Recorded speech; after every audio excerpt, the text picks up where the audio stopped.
de los dedos de los pies. Sin embargo, pues obviamente el manejo varía un poco, dado, pues como ya lo dije, la deformidad compleja y pues obviamente las asociaciones a otros tipos de deformidades. Entonces, un poco en cuanto a la introducción, lo que habíamos visto de la semana anterior, pues son las duplicaciones o las polidactilias, pues son deformidades congénitas comunes a nivel de los dedos de los pies de los niños, con una incidencia que va de 1,7 por cada 1.000 nacidos vivos en la población general. Sin embargo, nos damos cuenta que es más frecuente a nivel de la raza negra, con una incidencia que sube hasta 13,9 por cada 1.000 nacidos vivos, e incluso hasta en población asiática, que perdón, en los blancos, que va desde 1,3 por cada 1.000 nacidos vivos, incluso hasta en población asiática, que también está por encima de los 10 por cada 1.000 nacidos vivos. En cuanto a antecedentes familiares, pues sabemos que puede estar asociado a un 30% de estos, y que en aproximadamente el 50% de estos pacientes, en la mitad de estos pacientes, la deformidad puede ser en forma bilateral. Sin embargo, no necesariamente debe ser en forma simétrica. Pueden presentar deformidades que son diferentes en cada uno de los pies. Hay una predisposición pues más por el género masculino. Sin embargo, pues obviamente no hay estudios que avalen por qué esta razón. Ya en cuanto a la polidactilia preaxial, pues obviamente la presencia de la duplicación a nivel del hallux, podemos decir que está asociado a síndromes en aproximadamente el 20% de los casos, y que obviamente se puede presentar también como una malformación aislada. Pero como ya lo has visto, este 20% de asociaciones sindromáticas puede estar asociado pues, a síndrome como Ellis-Van Cribel, trisomía 13, incluso la hemimelia tibial y el síndrome de Down. En cuanto a la etiología y la parte genética, ya en cuanto pues, obviamente la formación de la polidactilia, hay que tener en cuenta que en cuanto a la embriología, la formación de las extremidades inicia hacia la 4ª semana de gestación, iniciando, como, pues, valga la redundancia, primero, pues obviamente los miembros superiores, y pues, los miembros inferiores se retrasa un poquito más, unos días después. Ya como tal, la formación básica, digamos, o la formación de la yema como tal de las extremidades se va a dar hacia la semana 6, y hay que tener en cuenta en cuanto a la polidactilia, pues obviamente no hay no se ha establecido como tal cuál es cuál es la etiología, la causa como tal, pero pues hay unas teorías genéticas en cuanto a la mutación del gen GL13, en la cual, pues, pues, el potencializador ZRS, SHH, que obviamente van a tener una relación en la formación de esta, ya que el SSH, pues obviamente es el que va a estar como que va a marcar la señalización como tal del desarrollo de los dedos, y el GLI3 va a ser el que va a ser un antagonista de este, obviamente permitiendo que un equilibrio entre estos dos genes va a controlar cuál va a ser el desarrollo, el número de los dígitos que se van a formar en cuanto a ya en la parte genética. En cuanto a la clasificación, pues tenemos en cuenta, pues, obviamente, pues, según la ubicación de la polidactilia, puede ser preaxial, central y posaxial. Pues aquí lo nombré no en forma de porcentaje de presentación, sino pues coloqué la preaxial de primero, porque obviamente es la que vamos a tratar en este momento. La preaxial, pues se produce en 15% de los pacientes, una polidactilia central en 5%, y la más común, como lo han visto en la charla anterior, es la posaxial con el 80%. Pero básicamente en este momento vamos a tocar únicamente el tema de la polidactilia preaxial. En cuanto a la clasificación, pues lo hemos visto la vez anterior. Ben Watson en 1976 describió cuál es la formación, cuál es la que se puede, morfológicamente, cómo se podía clasificar estas polidactilias, en la cual los dos primeros grupos hacen referencia básicamente, hicieron referencia a ellos básicamente a la polidactilia preaxial, en la cual pues obviamente en el grupo 1, que encontramos un metatarso que va a ser normal con una duplicación a nivel de los dígitos, pues a nivel de las falanges, y en el grupo 2, que se va a producir ese metatarsiano que va a ser corto en bloque, y a partir de eso se va a formar digamos que las falanges duplicadas. Entonces, estos dos primeros son los que hacen en su descripción original, hacen referencia a la polidactilia preaxial, las demás sí referían básicamente a la polidactilia posaxial. Sin embargo, Masada en 1987 hizo una subdivisión, una clasificación adicional, completando la de Benny Watson en cuanto a la polidactilia preaxial, en la cual los dividía en 4 grupos. El grupo 1, que se presentaba una duplicación completa a nivel del metatarsiano, como lo vemos en la imagen. el grupo 2 o el tipo 2, que se producía una duplicación completa, pero esta era de la falange, con una cabeza, un metatarsiano un poco más grande. El grupo 3, el tipo 3, una duplicación a nivel del metatarsiano que va a ser incompleta, que puede producirse metatarsiano que en la parte distal va a ser más ancho, sin embargo en la base va a ser un poco más delgado, ya que no tiene una completa formación del metatarsiano. Y el grupo 4, o el tipo 4, pues ya se va a producir esa duplicación, esa formación, esa duplicación de la falange que va a ser incompleta. Sin embargo, pues obviamente a raíz de esto, pues todas estas clasificaciones eran básicamente anatómicas y radiográficas, que ninguna describía cuál era el patrón, cuál era pues, el esquema de manejo o abordaje para este tipo de pacientes. Por lo cual, veamos, el grupo de Seúl en el 2013 creó una nueva clasificación, la cual le daba un poco más de descripción al tratamiento, no solo basándose en pues, no solo describiendo la parte anatómica radiográfica, sino que ya metía un poco en cuanto a qué debían realizarse. Entonces ellos lo describieron como una clasificación como la descripción SAM, pues obviamente por el acrónimo de sindactilia, angulación y la deformidad a nivel del metatarsiano. Básicamente le daba un puntaje dependiendo de cada uno de los ítems. Si presentaba sindactilia, si esta era pues obviamente era incompleta o presentaba hasta menos de la mitad de la unión de los dedos, o si esta era completa o más de la mitad de los dedos, pues daba un puntaje. Si la angulación de la deformidad era menor de 15 grados, de 15 a 30 o mayor de 30, también daba un puntaje. Y en cuanto a la extensión del metatarsiano, si no tenía, si solamente era dependiendo de la cabeza del metatarsiano, o si ya este iba hacia la diáfisis o si presentaba alguna angulación mayor. Entonces, con este sistema de clasificación, lo que ellos buscaban era básicamente pues, saber en qué se iban a enfrentar a un procedimiento quirúrgico en cuanto a la necesidad de realización de injertos de piel, tallado de colgajos, perdón, o la necesidad de realización de osteotomías a nivel del metatarsiano para básicamente la corrección de la deformidad en el plano axial. Entonces, digamos que esta clasificación da un poco más de visión hacia cuál iba a ser el manejo de los pacientes, no basándose solamente en la de Ben Watson, que era una descripción básicamente anatómica radiográfica. En cuanto a la presentación y la historia natural de la enfermedad, pues básicamente lo que nos consultan los pacientes pues son por alteraciones funcionales o estéticas a nivel del pie, básicamente por la alteración pues, en el calzado,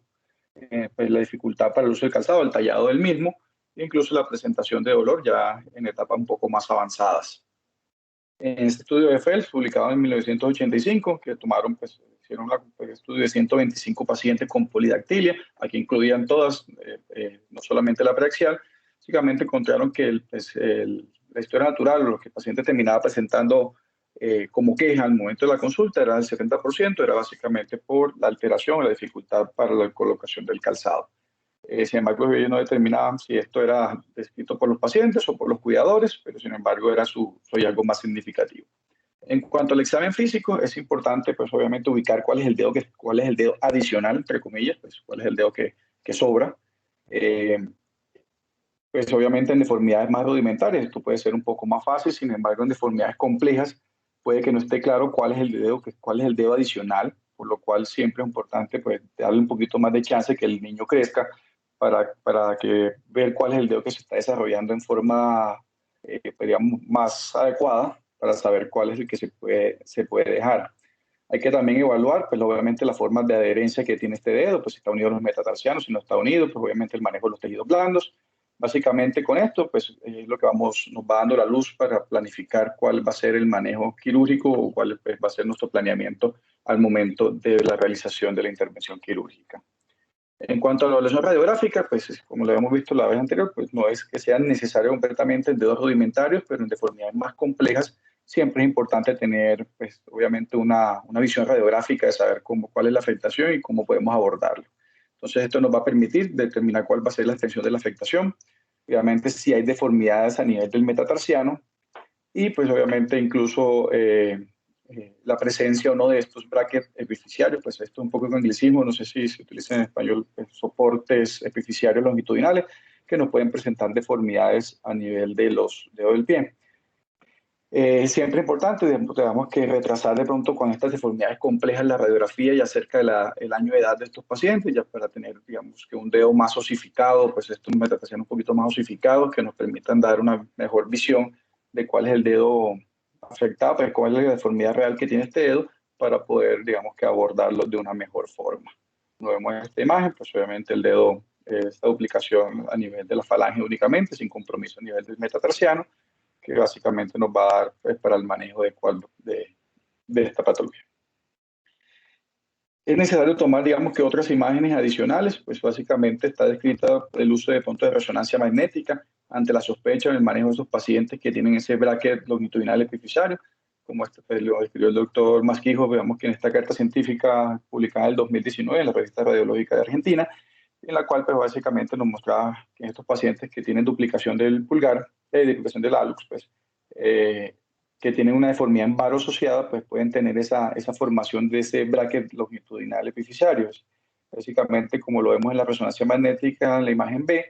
señalado con la, ay, no me quedó, sí, ahí están las flechitas señaladas con las flechas, básicamente en una secuencia de STIR, lo que podemos observar es esa barra cartilaginosa que se va a extender desde la epífisis proximal hasta distal del primer metatarsiano, lo cual nos va a ayudar a la formación, a la producción de esa deformidad en varo del dedo. Entonces, es importante en la sospecha, digamos, que en estos pacientes que presentan esa duplicación asociada a un varo, pues, digamos que a esa deformidad de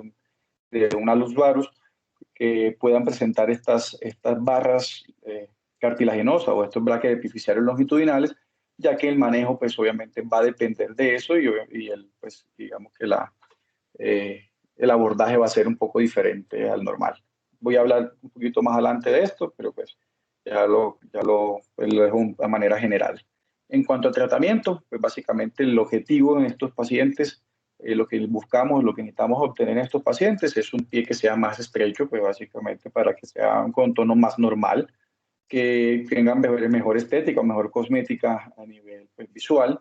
y que básicamente en cuanto a la funcionalidad se pueda tener un calzado adecuado. En la guía, pues obviamente en cuanto al manejo de estos pacientes, se dice que el manejo quirúrgico se debe hacer después del año, básicamente pues por las deformidades complejas, tener mayor sustento óseo y que podamos obtener, digamos que mejores resultados. Y hablan después del año, pues ya que el paciente, pues obviamente retrasando hasta el momento de la marcha, básicamente es lo que describen. Ya que hay pacientes, pues en una serie que va a mostrar, pacientes que se realizaron manejo quirúrgico más grandes, incluso pues, está descrito en esos dos pacientes mayores de 5 años, los resultados eran menos satisfactorios. ¿Qué se hace? ¿Cómo se va a hacer en cuanto al manejo de estos pacientes? Pues ya para lograr estos objetivos, pues primero pues la resección del dedo rudimentario, del dedo que está duplicado. También hay que tener en cuenta, y hay muy importante, la resección de todos los elementos óseos que también van a estar duplicados. Pues no solamente hacernos el dedo, sino que hay que ver si el metatarsiano también está duplicado para hacer la resección del mismo. Hay que mantener la estabilidad articular, ya con el manejo de los tejidos blandos, de la cápsula articular, del aductor o el aductor del hallux, pues dependiendo del dedo que se va a retirar, y en la necesidad de realización de osteotomías correctivas, específicamente en estos pacientes, cuando hay la presencia de ese bracket epifisiario o ese soporte epifisiario, puente epifisiario, que puede requerir la necesidad de realización de osteotomías correctivas para, pues, obviamente, reorientar la superficie de la articulación y evitar las recidivas. ¿Cuál dedo se quita? Pues necesariamente, pues obviamente en la mayoría de los casos, en las polidactilias preaxiales se va a retirar el dedo medial, así como en las podaxiales el dedo más lateral. Sin embargo, existen pues, excepciones a todas las reglas. En el caso de que el dedo lateral pues, va a estar más desarrollado o está traslapado, pues va a ser necesario el retiro de este. Sin embargo, pues obviamente en esos casos hay que tener en cuenta que el manejo de los tejidos blandos y las reparaciones y las reinserciones musculares tienen que ser más minuciosas para evitar las principales recidivas, que es en estos casos pues, la presencia de la formación del hallux varus. En cuanto a esta serie pues, de Turra publicada en el JPO en el 2007, básicamente lo que ellos pues, describen es toda su experiencia en cuanto al manejo de pacientes con polidactilia, pues, manejándolas pues, todas, incluyendo la preaxial central y posaxial, pero básicamente tomando en cuenta los pacientes con polidactilia preaxial, que ellos manejaron 10 pacientes, encontraron que en 4 pacientes tuvieron resultados desfavorables. Básicamente en esos pacientes pues lo atribuyen a que tenían resecciones insuficientes, manejo de tejidos blandos insuficientes o incluso en pacientes con bracket epifisiario que no se realizaba un adecuado manejo de esta barra cartilaginosa, por lo cual iba a producir o iba a permanecer esa deformidad residual, que como lo dije anteriormente, es el alus varus como su principal queja. Estos pacientes pues, dicen que requirieron posteriormente pues, nuevo manejo para la corrección ya como tal del alus. Entonces es importante en estos pacientes que se reseca, digamos, el alus, especialmente la duplicación lateral, pues la reinserción obviamente tanto el aductor o el aductor del alux, pues obviamente dependiendo del dedo que se quita, debe ser realizada con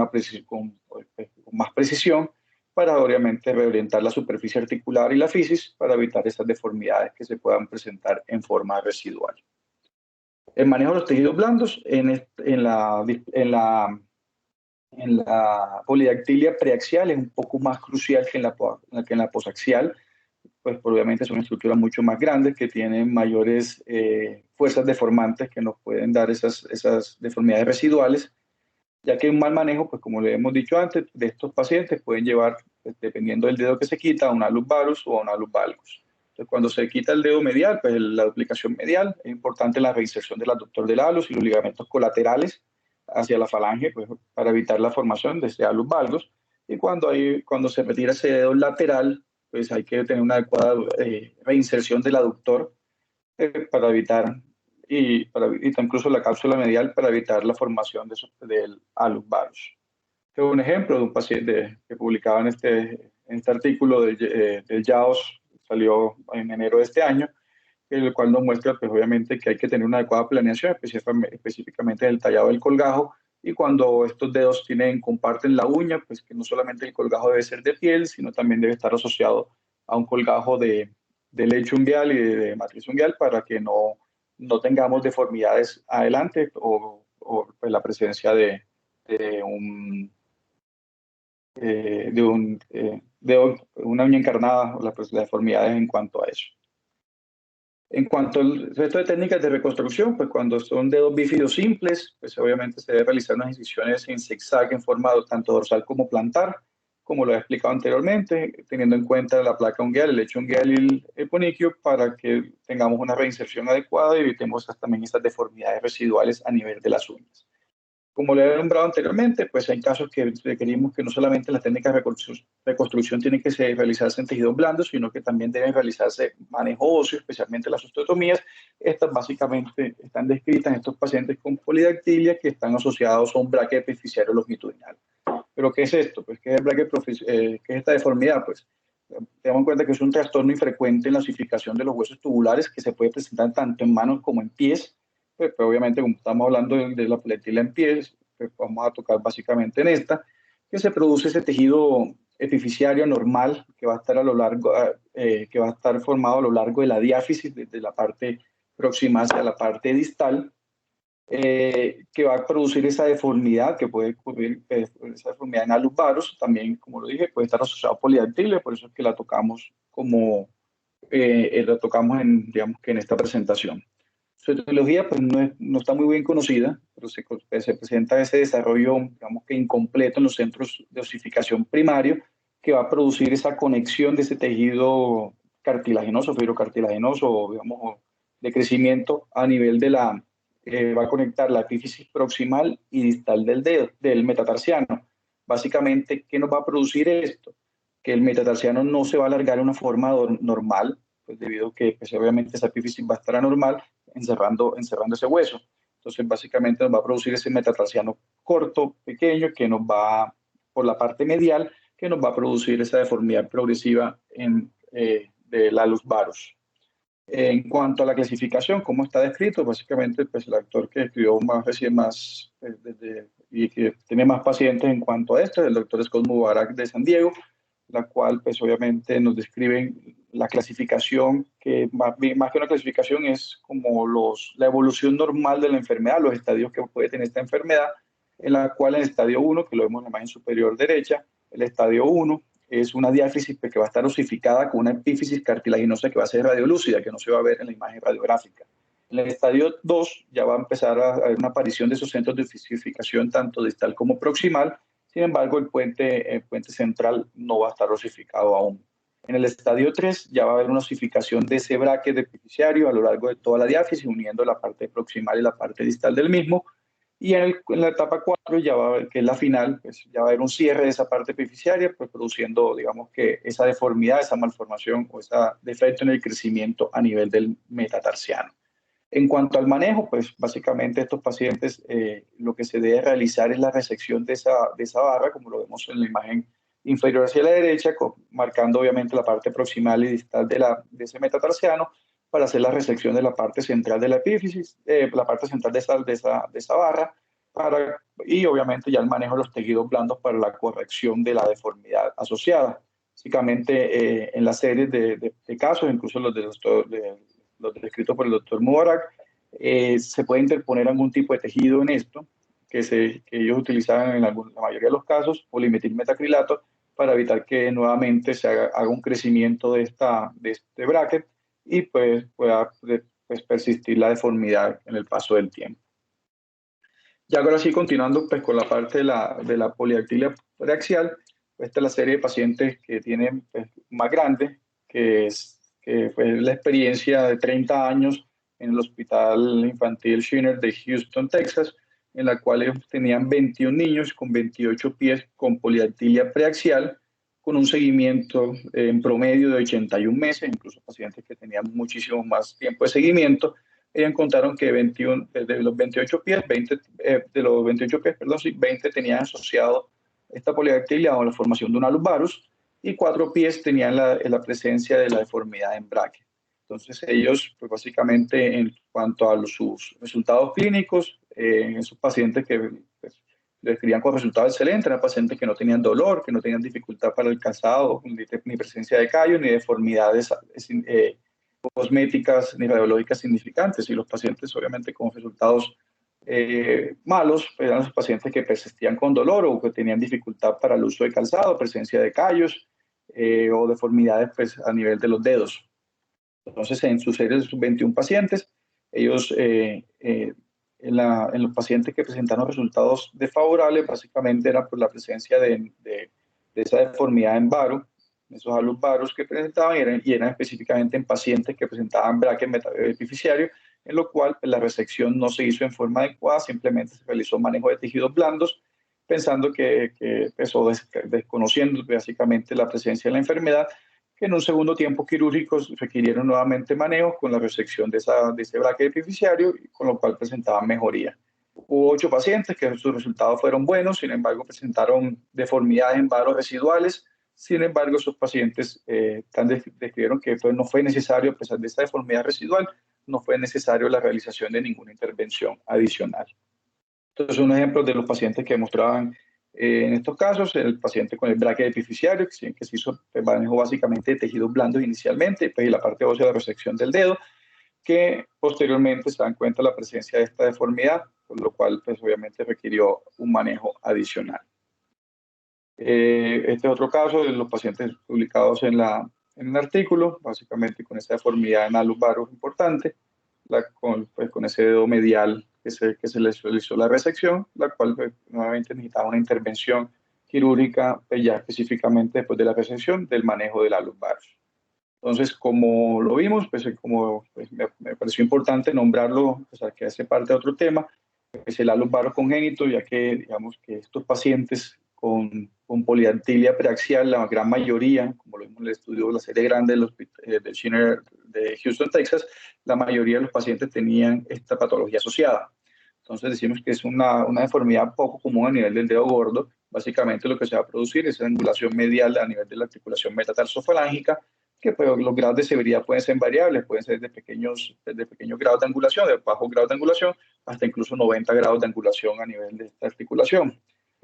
Como hallazgo pues, clínico, vamos a encontrar también que estos pacientes van a tener ese espacio interdigital entre el primer y el segundo dedo aumentado, pues cuando se presenta solo o cuando se presenta asociado a polidactilia, pues va a estar ocupado por este dedo, que al retirarlo pues, nos va a producir esa hendidura característica de los pacientes con alus varus congénito. En cuanto a su etiología, pues es una etiología multifactorial. Básicamente pues, está descrito esos cordones mediales que van a estar engrosados. Obviamente también la asociación a ese braque epifisiario longitudinal. También a ese que nos puede traer ese primer metatarsiano que va a estar en bloque acortado, como es la característica principal en el tipo 2 de Ben Watson en la clasificación de las polidactilias. Y pues obviamente en cuanto a la funcionalidad, vamos a contar que el adductor del alus va a ser un músculo que va a estar ineficiente, por lo cual es importante en cuanto al manejo de tejidos blandos la reinserción del mismo. En cuanto a las técnicas quirúrgicas específicamente descritas para el manejo del alus valgus congénito, está la técnica de McElveny, que básicamente lo que se realiza es una resección de ese hueso accesorio, también la realización de una samoidectomía medial y una capsulotomía medial, con una liberación de esa banda fibrosa que se va a producir a nivel medial también de estos dedos. Se realiza un refuerzo, una cápsula ráfida importante, tensa a nivel de la cápsula lateral, y una fijación provisional que se debe realizar con un clavo de Kirchner, y está descrito la realización de una sindactilización en forma temporal como base en esta técnica. Y también está descrita la técnica de Farmer, que básicamente lo que se realiza es el manejo inicial de las contracturas de las partes blandas, de esas bandas fibrosas, la resección de las mismas. Se realiza un colgado rotacional a nivel del dedo con ese abordaje que va a ser en B a nivel de la base del dedo. Y se va a realizar una sindactilización del primero al segundo dedo, pues está así realizada en forma permanente, pues con sutura a nivel de esto para evitar la residuidad, como lo vemos en la parte esquemática que está en la parte inferior, cómo se realiza el tallado del colgajo posterior a la movilización y la rotación del dedo y la sindactilización al segundo dedo. Entonces, este artículo, básicamente publicado en Seúl en el 2014, describen cuál es el manejo de estos pacientes con alus valgus congénitos en su serie de 8 pacientes. Ellos describen pues, qué procedimientos se les realiza. La gran mayoría, pues, en cuanto a manejo de tejidos blandos, se utiliza la técnica de reconstrucción de Farmer, con asociado no a la realización de osteotomías en cuña a nivel del primer metatarsiano para la corrección de deformidades. Básicamente en ellos tienen buenos resultados. El único paciente que tuvo malos resultados fue un paciente que ya era mayor, de 103 meses, más o menos ya 3 años largos de edad, por lo cual, pues obviamente, más de 3 paciente mayor, bueno, hace 5 años de edad, que la cual, pues obviamente presentó, pues obviamente, resultados desfavorables en cuanto al manejo, pero sin embargo los hallazgos radiológicos de la deformidad sí eran al final del seguimiento satisfactorios, con pues, una angulación del primer metatarsiano que inicialmente en los 2 pies era de 10 y de 12, pasando pues, a unos resultados de 0 en cuanto a la angulación. Sin embargo, a largo plazo, en cuanto a funcionalidad y dolor, sí presentaban resultados desfavorables. En este artículo también nos describen cuál es la serie, pues la revisión de literatura de la mayoría de casos descritos, pues, como damos cuenta, no son muchos las series. Sin embargo, la parte pues, más vieja, pues, que es la de Thompson, 1960, que tuvo 114 pies, con una edad final de seguimiento de 5 años, los cuales pues ellos describen que tienen buenos resultados en 90 pacientes, haciendo solamente la resección del aductor y pues obviamente sin manejo de osteotomías ni procedimientos adicionales. Los demás procedimientos, pues básicamente lo que se utiliza es la técnica descrita por McElveny y la técnica de Farmer, pues teniendo resultados que son buenos o satisfactorios. Sin embargo, pues como nos damos cuenta, ya las series son de 4, 20, 2 y 1 pacientes, que pues, básicamente pues, no nos dan un poder estadístico para el manejo de esta patología. Entonces, para llevar a casa hay que tener en cuenta que la poliartiria preaxial pues, es menos común que la posaxial, sin embargo, técnicamente es más demandante y hay que tener mayor cuidado para el abordaje de este paciente. Hay que tener en cuenta que existen deformidades que van a estar asociadas a estos pacientes que van a cambiar el manejo, como lo es el alus valgus o incluso la presencia de ese braque longitudinal epicifiario, y que obviamente las técnicas de reconstrucción deben ser más cuidadosas, porque hay que evitar la presencia, las deformidades asociadas más adelante. Sin embargo, es importante que cuando se realice el manejo de estos pacientes a edad temprana, explicarle a los padres que con el tiempo pueden presentar deformidades residuales que puedan tener la necesidad o requerir intervenciones adicionales. Muchas gracias.